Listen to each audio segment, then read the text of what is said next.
कौन मालिक कौन नौकर, अकबर बीरबल की कहानी।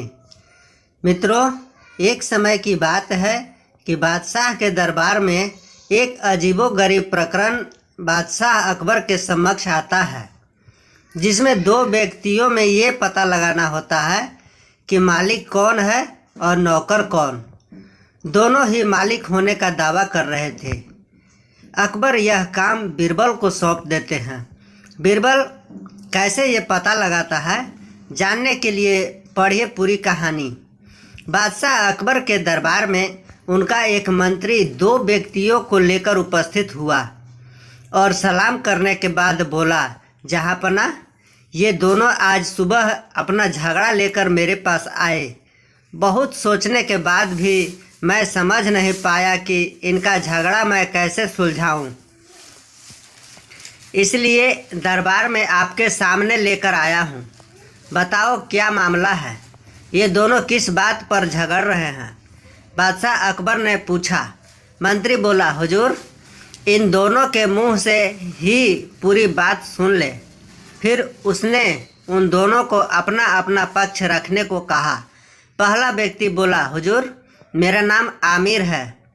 मैं एक व्यापारी हूँ और मेरे पास कई एकड़ ज़मीनें भी हैं, लेकिन ये आदमी दावा कर रहा है कि मैं इसका नौकर हूँ और इसकी पहचान लेकर मैंने इसके व्यापार, ज़मीन और दौलत पर कब्जा कर लिया है। दूसरा आदमी बोला, हुजूर, ये झूठ बोल रहा है। असल में मैं आमिर हूँ, मेरी कई एकड़ ज़मीनें हैं और मेरा अच्छा खासा व्यापार है। ये मेरा नौकर है। 6 माह के लिए व्यापार के सिलसिले में मुझे अफ़गानिस्तान जाना पड़ा। उस दौरान मैंने अपने व्यवसाय और ज़मीनों के देखभाल की जिम्मेदारी इसे सौंप दी। अपने जीवन भर की कमाई दौलत भी मैंने इसे संभाल कर रखने के लिए दी, लेकिन मेरे जाते ही इसके मन में खोट आ गया।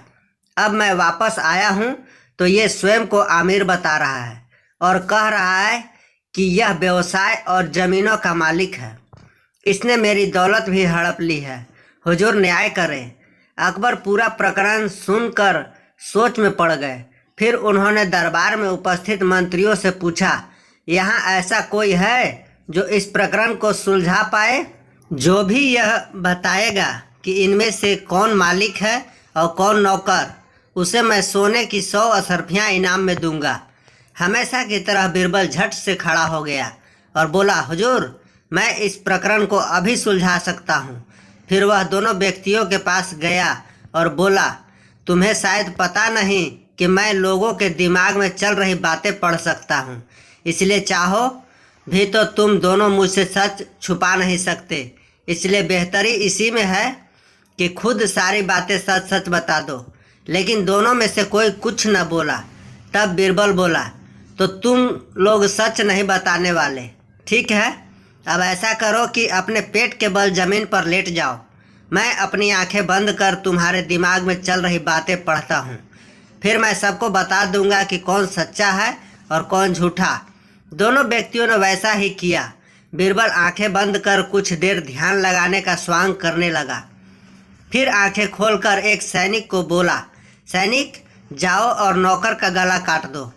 सैनिक को समझ नहीं आया कि किसका गला काटे, लेकिन बीरबल का आदेश पाकर वह तलवार हाथ में लिए दोनों व्यक्तियों की ओर बढ़ा। जैसे ही वह उनके करीब पहुंचा, पहला व्यक्ति उठा और अकबर के पैरों पर जाकर गिर पड़ा। वह माफ़ी मांगते हुए बोला, मुझे माफ़ कर दे हुजूर, मैंने इस आदमी की दौलत चुराई है। मैं मालिक नहीं हूँ, मैं नौकर हूँ। इस तरह बीरबल ने अपनी अक्लमंदी से झूठ और सच का पता लगा लिया और इनाम का हकदार बना। दोस्तों, आशा है आपको ये अकबर बीरबल स्टोरी पसंद आई होगी। आप इसे लाइक कर सकते हैं और अपने फ्रेंड्स के साथ शेयर भी कर सकते हैं। मज़ेदार अकबर बीरबल स्टोरी पढ़ने के लिए हमें सब्सक्राइब ज़रूर कीजिए। धन्यवाद।